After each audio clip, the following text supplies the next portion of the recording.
Hey, how is everybody? Lou from RV Habit. Today we're going to be dealing with two issues for the RV. The first is some bug screens for the water heater and the furnace. Insects and these little critters, if you live down south, these little critters will wreak havoc. Anyway, they all love the smell of propane, and if you don't protect them, they can get inside there and build nests and really do a lot of damage to the water heater and furnace. So I got a kit from RVGuard. There's 100 different ones on Amazon. I'll leave a link to this one below, but let me bring you in and show you why I got this particular one. So this kit I bought is from RVGuard, and if you go on Amazon, RVGuard sells a ton of RV accessories and stuff like that. And open it up, it comes with, and that's why I like this particular kit, it comes with silicone wraps that go around the edges of your screen protectors that lay against the RV. I like that. But it comes with two furnace screens, and that's for a typical suburban furnace. And it comes with two water heater screens, and depending on what water heater you have, a Dometic or a Suburban, most of these will fit either one. I need actually both for my Suburban water heater. So let me explain. It also comes with this tool. That's how we're going to install it. So let me explain the springs, because this is where most people have an issue and they don't know how to install it, and they struggle with it, and there's really no reason to struggle with it. So this is a spring that attaches one of the protectors to the RV, and if you notice, both ends appear to be exactly the same. One end is to the side of the spring, and there's a clear circle through the spring. The other end is in the center of the spring, and in that center is a small part of the spring that crosses over the circle. And that's what your tool is going to attach to allow you to install this. And let me show you. So the open end would go on the protector itself, and you just try and kind of center it the best you can. Then the tool goes through any of the holes in the protector into the spring, and we'll turn it around, and that rod at the other end of the spring fits in the tool, and it allows you to maneuver that spring to grab onto the furnace or the water heater. Let me bring you outside and I'll show you. Actually, let me show you, let's put the one of the silicone protectors on first, and then we'll bring you out and show you.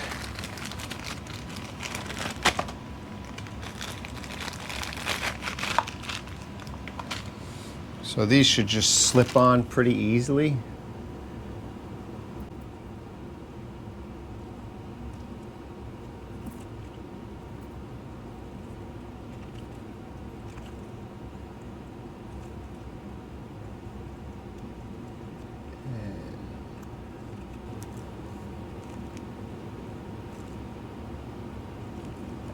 That's what it should look like. Let's go outside, I'll show you how to attach it. Okay, so we're out at the trailer, and this is the furnace exhaust and intake, and you're gonna put a screen protector on both, and I'll bring you in, I'll show you. So I have the screen with the spring attached. I'm gonna hold the spring, put the tool through a hole close to the center of the spring, come through the spring with the tool and catch that little bar. I just caught it, and now you can see I can actually maneuver that spring anywhere I want. And all I do is I'm going to grab one of just around here, and it's going to clip on. So I go in, I put it on, and it's that easy. And you're going to do that for the top, and we'll do it for the water heater, the same principle.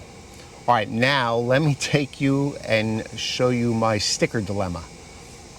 So this is one example of stickers on a new RV. I have removed at least 2 dozen stickers from this already. I still have these to remove.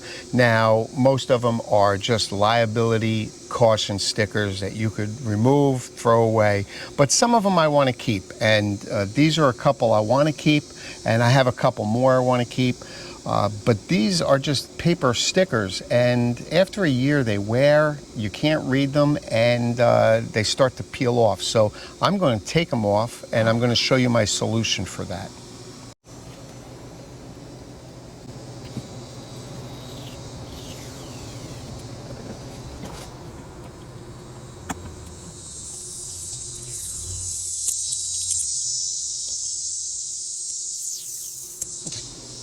So what I do, I remove all those stickers. Now, I'm not saying to remove any stickers that apply to some type of safety that need to be on there. But a lot of them I can remove, and ones that deal with safety, I have custom-made labels made, and they're, I guess, plastic engraved, and I am going to put them on the RV in lieu of those stickers. So I'm not removing anything that would jeopardize the safety or anything. I'm going to replace them with these hard labels, and I get them made from a company, they're called Carolina Laser, and I've been dealing with them for years. They're really cheap. I think, you know, these only cost $3 or $4 a piece, and they'll custom make any one you want, and they ship them to me for free, and it's got 3M tape on the back, so they stick on perfectly. So I'll just show you. I'm going to go put a couple on, and I'll show you how that looks when it's all done. So here's a perfect example of what I mean about removing the stickers, and some of them you really do need for safety, but again, they wear off in a year. So there was a sticker right here that said that you need to torque the wheels to 100 foot-pounds. So I had one made, torque wheels 100 foot-pounds, and I added what the tire pressure, the cold tire pressure should be 65. And I'm just going to clean that up, and I'm going to put it down here, and that should last the life of the RV. So the first thing I need to do is always clean the area, and I just use some simple rubbing alcohol. And you want to clean that real good and get any wax or dirt off. We'll let that dry, and then we'll put the new label on.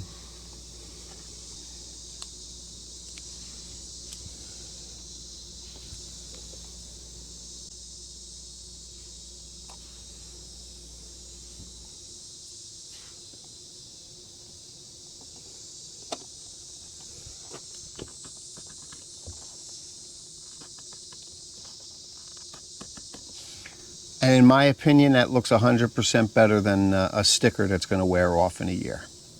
And I'll do the rest of the RV. I'll do the backwater area, and then I'll show you what that looks like done. So there are the screens on the furnace and the water heater. And I actually really like these ones from RVGuard. I love that silicone edge.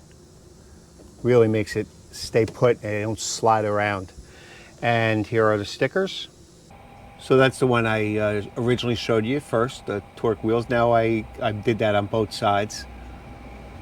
Up here I put a potable water one, and I did that in blue. And for my electrical service, I added the, you know, the 110 to 125 volts, 30 amp. I did the LPG quick connect one, and I did that in yellow for LPG. And at the back is my utility panel, and I did the cable satellite ones in white, the black tank in black, the city water connection in blue, and the antifreeze in orange.